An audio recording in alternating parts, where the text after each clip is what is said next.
Bom dia, boa tarde, boa noite. Eu sou o professor Paulo Sérgio e hoje a gente vai conversar sobre noções de direito e justiça desportiva.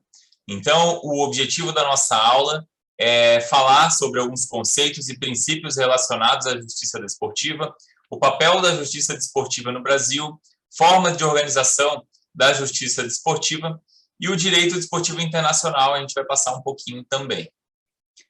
Começando, então, pela definição de justiça, um conceito bem antigo, mas genérico o suficiente para a gente poder entender a base dele, né? O direito ele é a norma das ações humanas na vida social, estabelecida por uma organização soberana, imposta coletivamente à observância de todos. Então, o direito ele vem para trazer algumas regras e que favoreçam, né, a organização de determinados grupos em determinadas temáticas. Aqui é um conceito geral, mas logicamente que a gente vai ver ao longo da aula de hoje a sua aplicação no contexto dos desportos, né?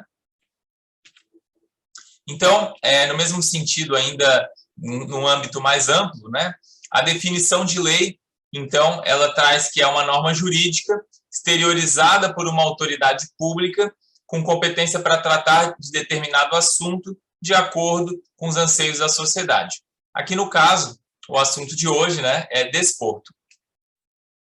E, pensando ainda no conceito do direito, né, existe uma classificação. Então, o direito é muito difícil de conceituar, né, segundo os estudiosos da área, e ele pode ser analisado sobre diferentes perspectivas. Então, a gente tem direito público e privado, um direito que é mais objetivo, que traz o conjunto de regras jurídicas dentro do Estado, que é o que a gente está acostumado. Um direito subjetivo, que é a faculdade de exercer determinados direitos previstos em lei. Então, por exemplo, um profissional de educação física que trabalha em uma academia e preenche os requisitos da CLT, ele possui formação, ele possui uma série de critérios que o faz poder trabalhar naquela função, por exemplo. Também tem o direito potestativo, que é o direito que o indivíduo possui e não pode se opor, por exemplo, o direito do divórcio, o direito de pedir demissão, né, e por aí vai. E o direito natural, que é uma ideia abstrata do direito, não objetiva, mas que tem uma concretude porque ela traz a sua essência de representar um determinado coletivo, trazer a organização para esse coletivo a partir de alguns parâmetros, embora aqui seja um contexto mais teorizado, mais abstrato. Bom, e aí entrando um pouco, então, no direito desportivo, né? Enquanto os princípios gerais do direito englobam os princípios como ampla defesa, isonomia, razoabilidade, no direito desportivo a gente tem também alguns princípios, são 3 princípios básicos, e que muito provavelmente você já ouviu algum deles antes. Um deles é a tipicidade desportiva, um deles é a prevalência, continuidade e estabilidade das competições, e o outro é o espírito esportivo. Esse é o mais que a gente geralmente está mais familiarizado, né?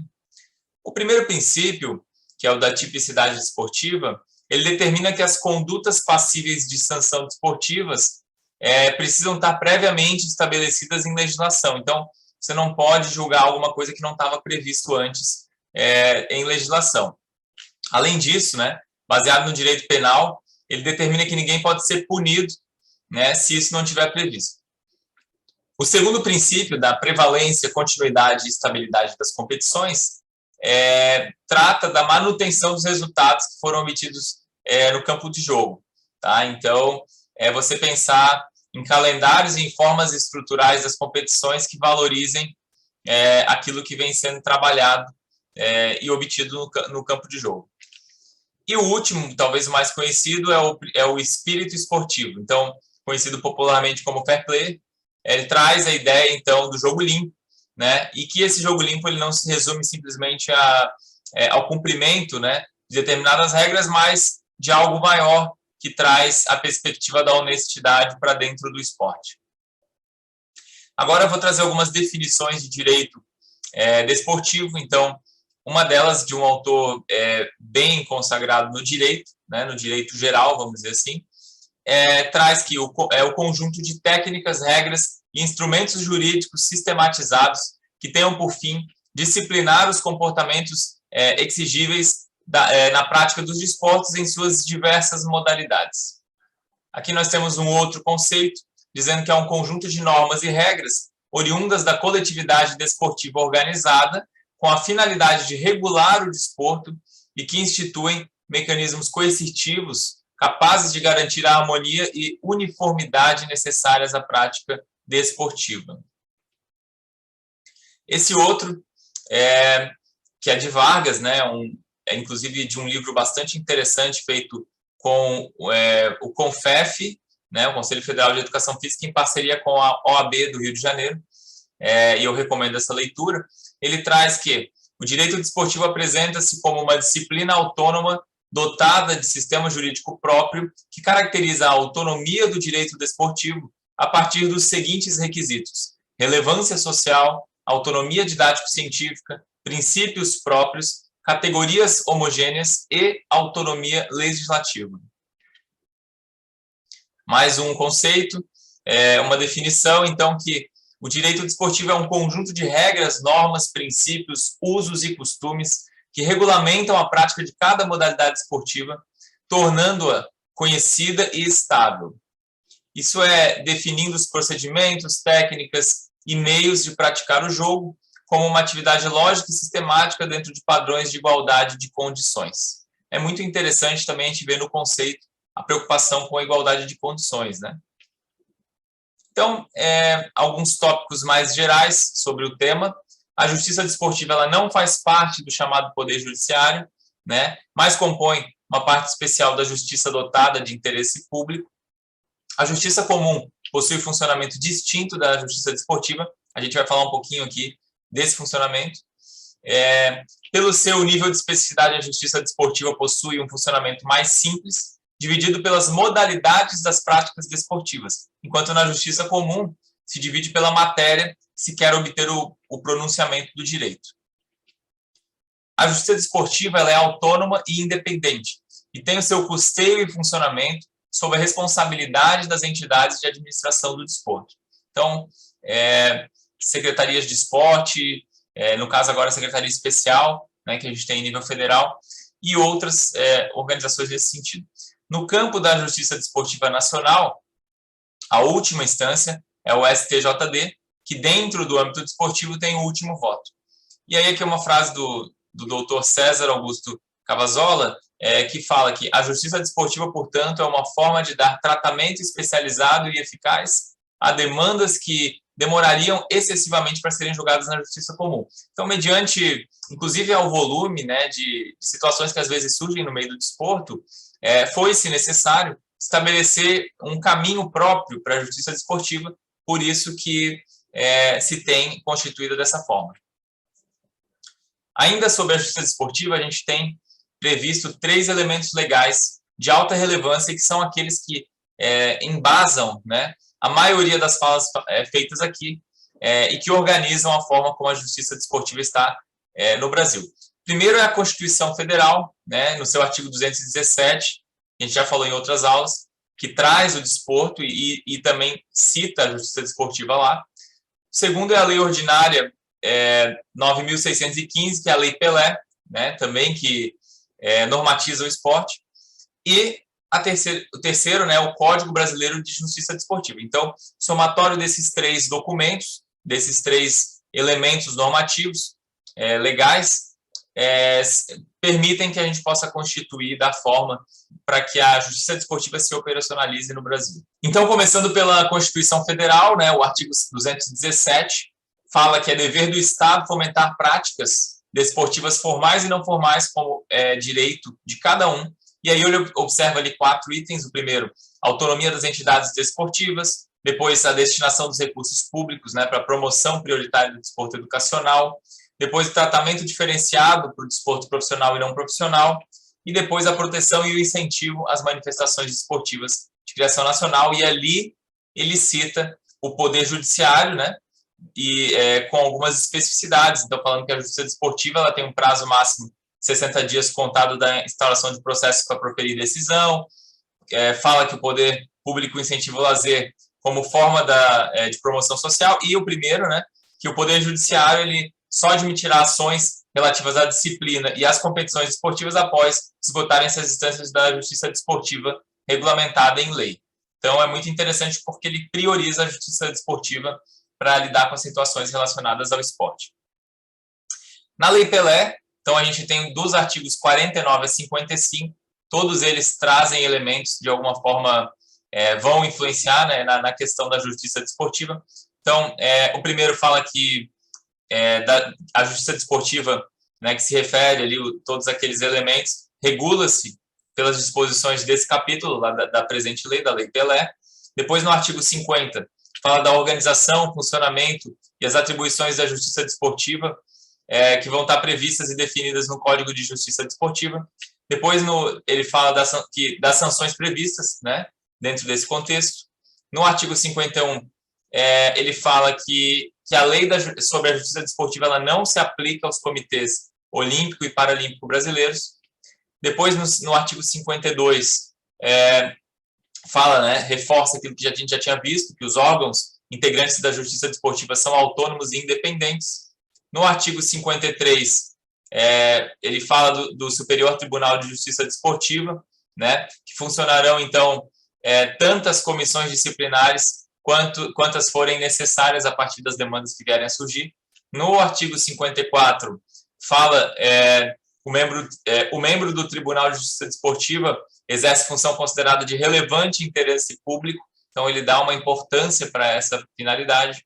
E no 55, fala que o Superior Tribunal de Justiça Desportiva e os tribunais de justiça serão compostos por 9 membros, e aí ele especifica, eu não entrei no detalhe aqui, vocês podem verificar na própria lei, mas para ver que essa lei ela traz muitos elementos da justiça desportiva.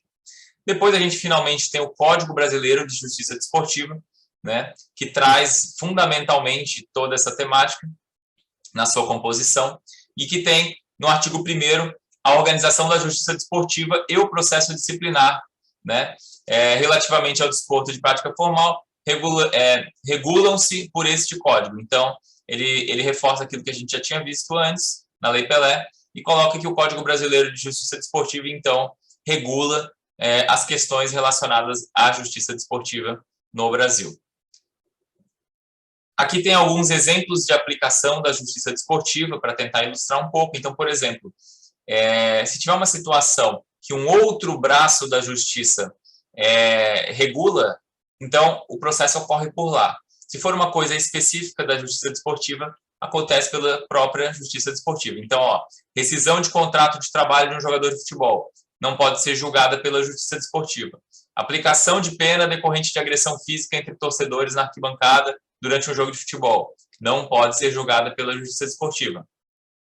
A suspensão de um jogador de futebol por ter recebido o 3º cartão amarelo consecutivo, isso sim, justiça desportiva. E depois a escalação do jogador de futebol não inscrito na respectiva federação também é julgado pela justiça desportiva.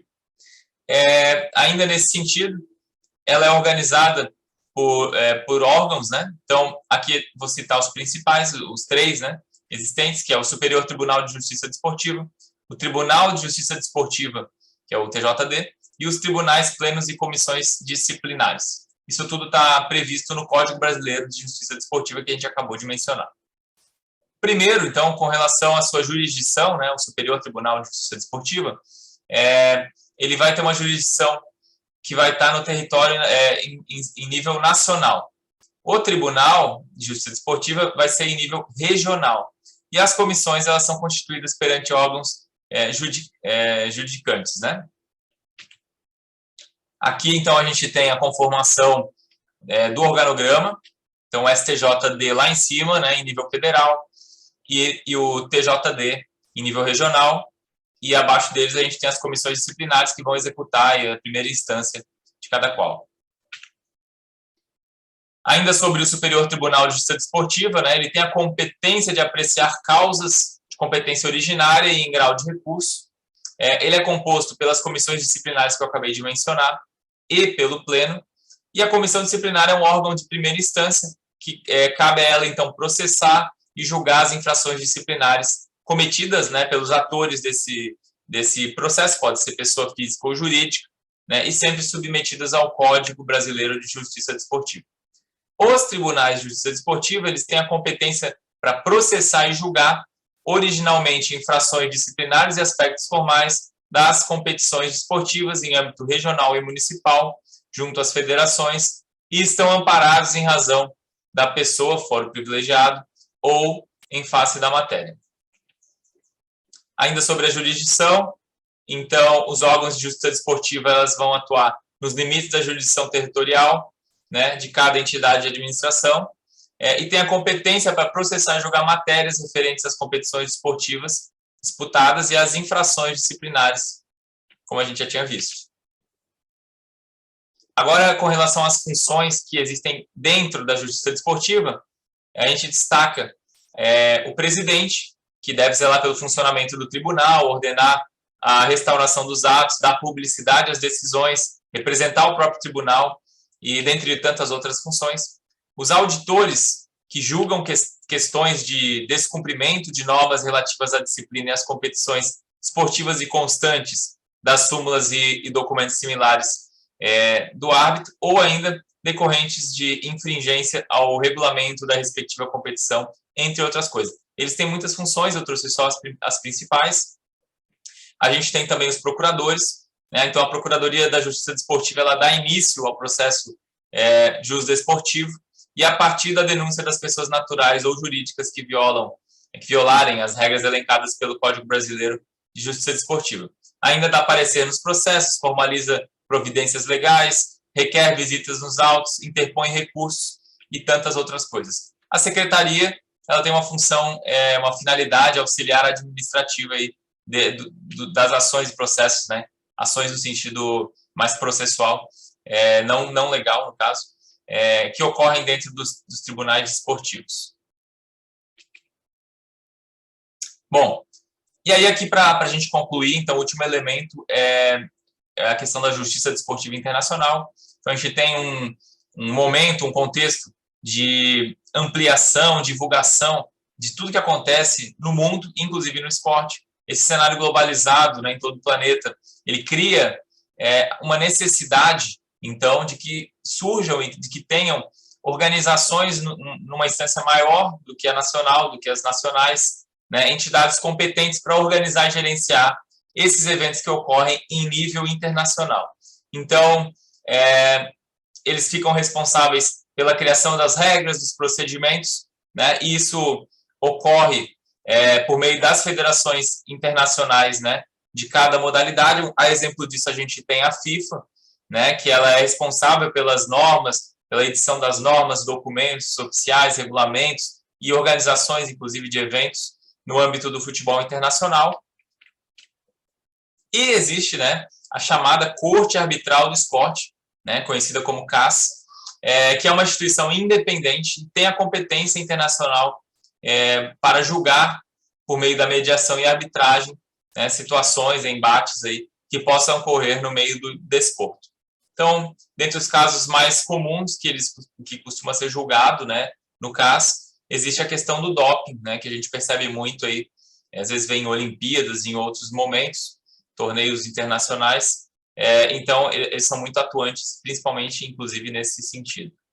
Hoje a gente viu conceitos e princípios relacionados à justiça desportiva, o papel da justiça desportiva no Brasil, formas de organização da justiça desportiva e um pouquinho do direito desportivo internacional. Eu sugiro para vocês a leitura do livro Direito e Legislação Esportiva, que é um livro que foi organizado pelo CONFEF e pela OAB do Rio de Janeiro. E também existe um livro que é o Direito Desportivo, Mapas Mentais, que é muito interessante, porque ele traz essa organização de uma maneira mais lúdica, mas muito interessante sobre a temática. Na próxima aula, a gente vai falar, então, sobre a organização do esporte no Brasil. Aqui tem algumas das referências. E o meu obrigado, aguardo você na próxima aula.